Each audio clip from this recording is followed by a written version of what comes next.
Hello everybody, I'm Anjali, a 2026 design aspirant. I have created this channel to help you all for upcoming design and related examinations. This extensive content I'm sharing is self-prepared from my personal experience, learnings and approaches that I realized would have been beneficial and very useful. Hope this helps you all too. Have fun learning. So today we'll be covering the topic principles of design. Usually, people only focus on the visual principles of design. However, I have compiled this presentation including a few more categories which will help you also prepare for the design awareness and GK part. So, yeah, let's start. Principles basically are the rules or the ideas that guide how something works or it is done. It could be for anything. Principles of design are the guidelines that we require to create a good design or a useful design, something that works well, because design is not just about creating aesthetically pleasing stuff, it's also about creating things that are actually practical and functional.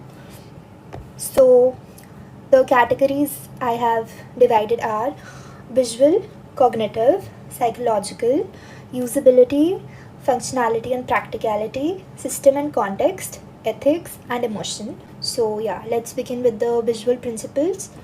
So, it's about looks, it's about the clarity, and it's about the aesthetics, how something actually looks and appeals. Okay. So, first we have contrast. A contrast is the difference between the elements so that they can stand out. It can be achieved through making a difference in the color, the size, the shape, texture, or the typography of the elements. Typography refers to the font and the font color, font size, what font you're using, what font family, all of that. I'll be creating a separate video on that also. Next, we have juxtaposition. This refers to placing the opposite elements not in terms of how they look but in terms of what they mean, again to create a meaning. I've written an example as a difference for you to understand between the difference between contrast and juxtaposition. Next, we have balance. So, this refers to the distribution of our visual weight, that is, how we have distributed our elements across the space that we have so that they can look very neat and tidy. It can be of four types. It can either be symmetrical, where both the sides look even and similar. For example, a butterfly has symmetrical wings, two on each side, and all of that. Then we can have asymmetrical balance also, where one side has more elements or different elements and the other side does not or has lesser elements, but it will still look composed together and neat and tidy. Radial balance refers to the elements being arranged around a central focus point. For example, you can see this in mandalas. Then we have crystallographic balance, which refers to the patterns repeating with no clear center. Like in mandala, you have a clear central point. However, in crystallographic, it can be all across the space that you have, and it need not have a central specific focus point. Next, we have hierarchy. So, this is basically arranging the elements in the order of their importance. For example, like we see a newspaper, so we can see that the headlines are written in a larger font size while the body text is written in smaller font size. So, this is an example of hierarchy because by reading the headline, we can decide whether we want to proceed reading the body text or not. So, the headline is more important. So, we give it more importance by changing its size to a larger font size. Then we have alignment, where we arrange the elements along a straight and organized way. So we use it in our daily documents also and everything. Next, we have repetition and pattern. So the difference is that in repetition, we are using the same elements again and again. We are reusing them. However, in a pattern, we are reusing the elements to create a specific arrangement for decorative purpose. So, repetition is basically just reusing the same elements, and pattern is creating an arrangement out of the repeating elements. Next, we have the rhythm and the movement. So, rhythm is the visual flow that is created using repetition. For example, if I'm using repeated circles in a specific curvy line across a page, then I'm creating a visual flow through the repetition. Movement does not require repetition necessarily. You can use elements in any way to just guide the viewer's eye from one part to another, so that all of it just feels like a part altogether. It feels like something is moving like that. Then we have emphasis, where we are putting focus on a specific point, on a specific area, on a specific element. It's called emphasis. For example, if I am having a red background and putting a white circle on it, that would be an example of emphasis. Dominance is where we have a very strong visual element out of all the other elements. So, for example, if I have a big square in the center and I have like small squares around it, so that big square will be acting as my strong visual element out of everything else. Emphasis and dominance do coexist together. A lot of principles coexist together. There can be multiple principles in one design. Next, we have harmony and unity. So, harmony is where we are placing the elements that are compatible. Unity is where all the parts of the design, they feel connected, they look connected, they don't feel out of place unless you want them to look out of place, of course. Next, we have variety. So this applies across all our domains, across everything. People want different variations, they want different things. So similarly, we need to add different elements in our design if possible, so that the viewers are interested in actually seeing our design and not get bored out of it. So like if I'm looking at a design and it has a lot of different elements, it has a lot of colors that go together and everything, then I will be very interested in that. However, if something is like completely black and white or something, I might not have an interest for looking at it for a longer time. Next, we have two principles under size and relation. So people do get very confused under it. Let me clear that. We have scale and we have proportion. So scale is where our size is relative to an original or a normal size. It is relative to something, okay? So for example, if I have a 2-meter tree in a real life scene, and if I'm composing it on my paper and I give like 1 centimeter space to that tree, then that will be my scale. However, proportion is the relationship between the various parts, okay? So if, for example, I have to create a human besides a tree, then obviously I cannot create the human as large as a tree, or I cannot make the human very small, or I cannot make the tree very small, or something like that. So it depends on the ratios of the individuals, how they look together, how the size relationship between them is. Last, in visual, we have the compositional systems. So we have the rule of thirds, which is a 3x3 grid, which arises from the grid system itself, where you can create any numbered grid like 2 into 2, 6 into 6, 7 into 7. This basically helps you arrange your elements very neatly and in place. Then we have the golden ratio and golden spiral, which is based on the Fibonacci sequence. Now let's move on to the cognitive principles that focus on the understanding and interpretation of the design. So we'll start with a set of principles called the Gestalt principles. So we have proximity, where any objects or any elements which are placed close together, they will be perceived as, they will be seen as the part of a same group.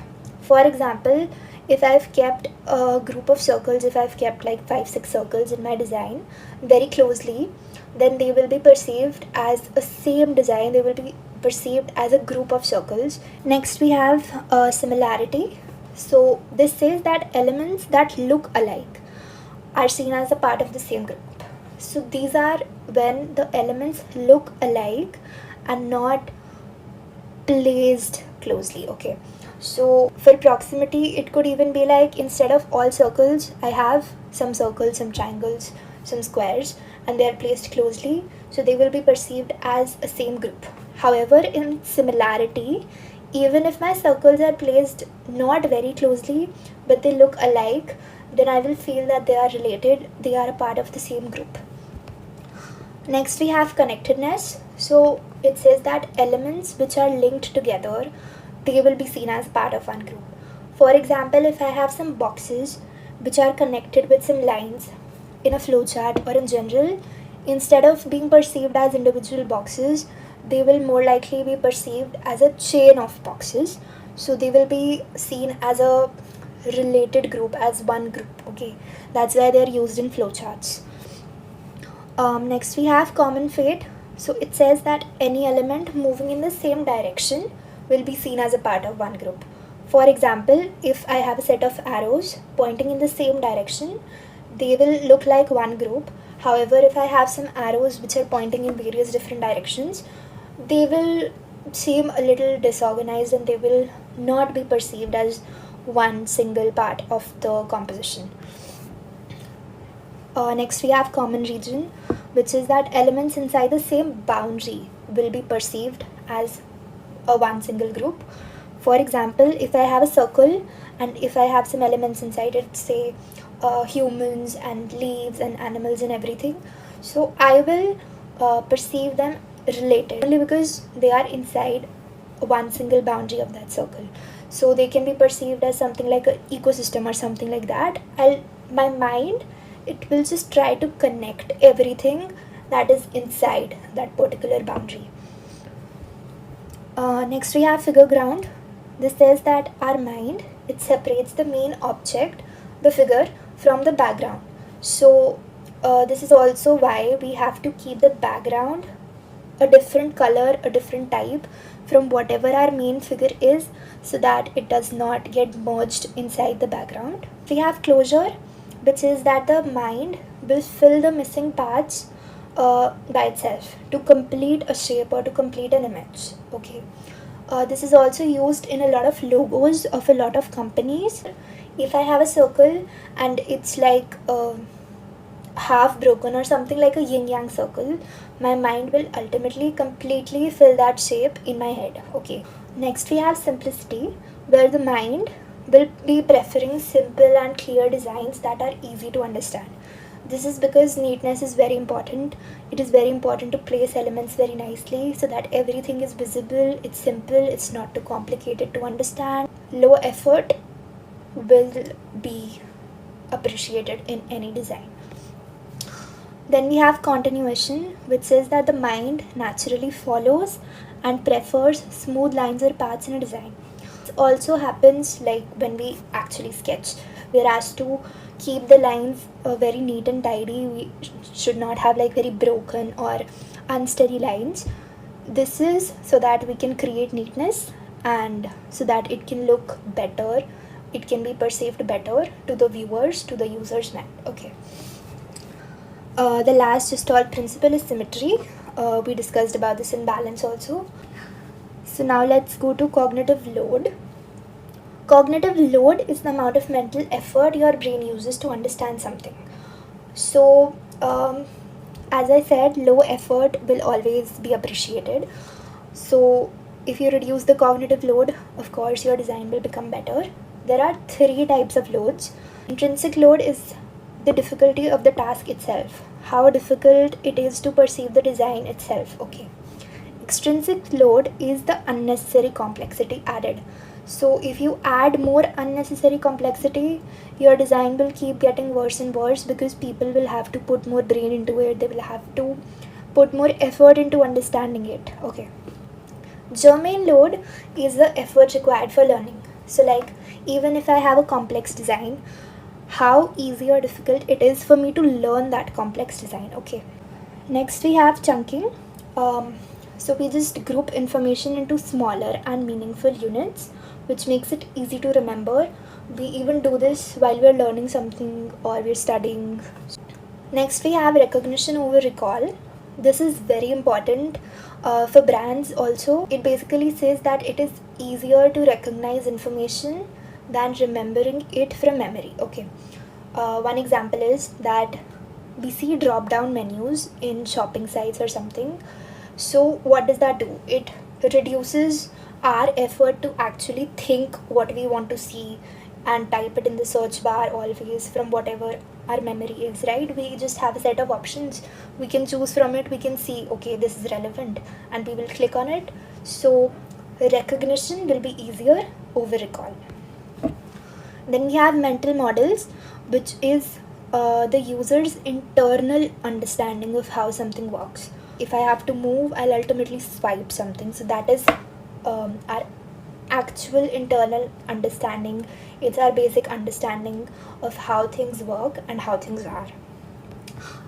Next, let's move to the psychological principles about the user's behavior. There's the Fitts law, which says that closer or bigger targets are easier to use, which means, for example, if I have a message send button, we can see this in WhatsApp and Instagram and everything, near the thumb. So like I can just easily press my thumb over there and the message will be sent.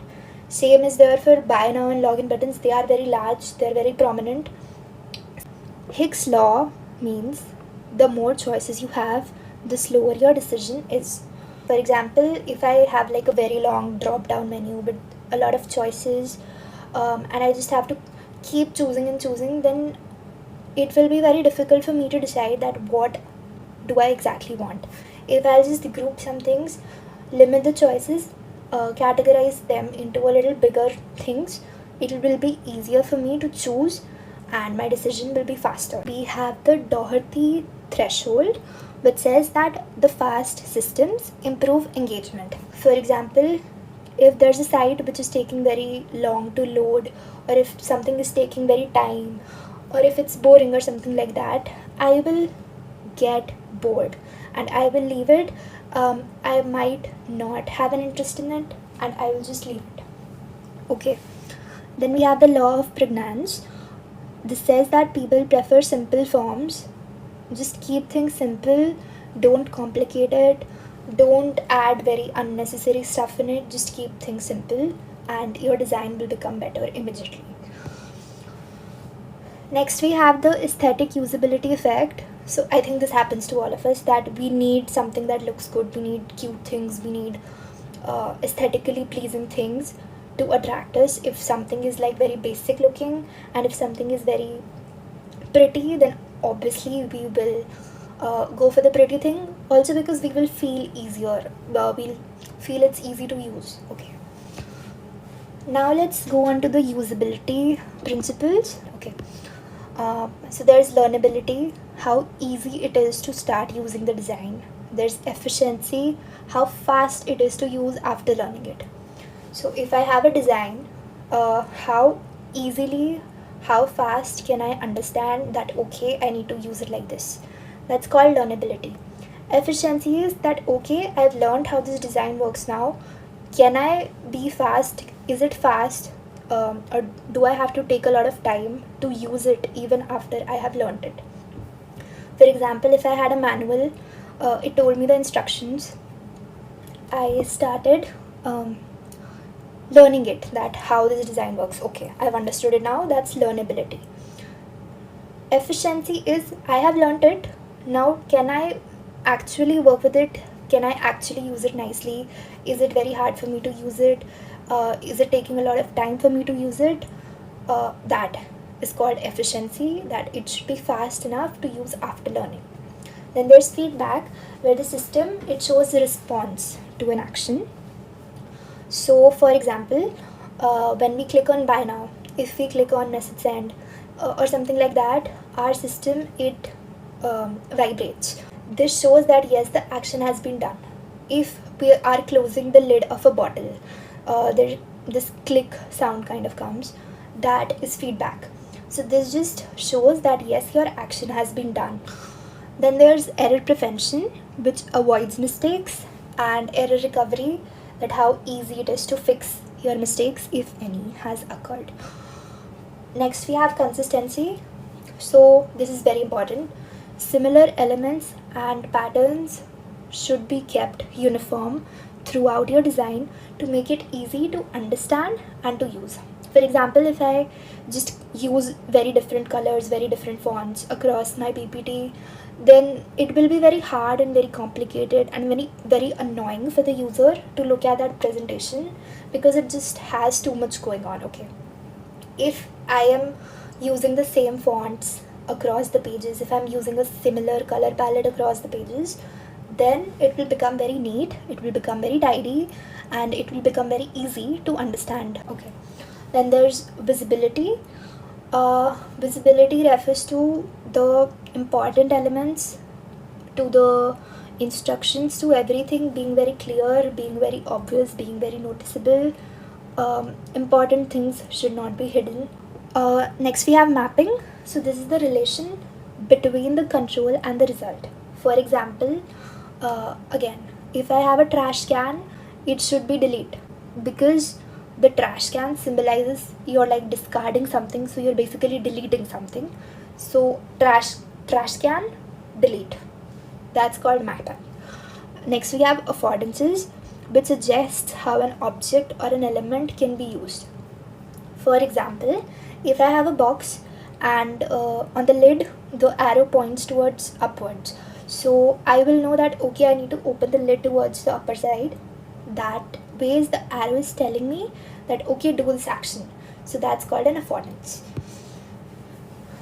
So we have functionality and practicality principles right now, which are based on the working of the design.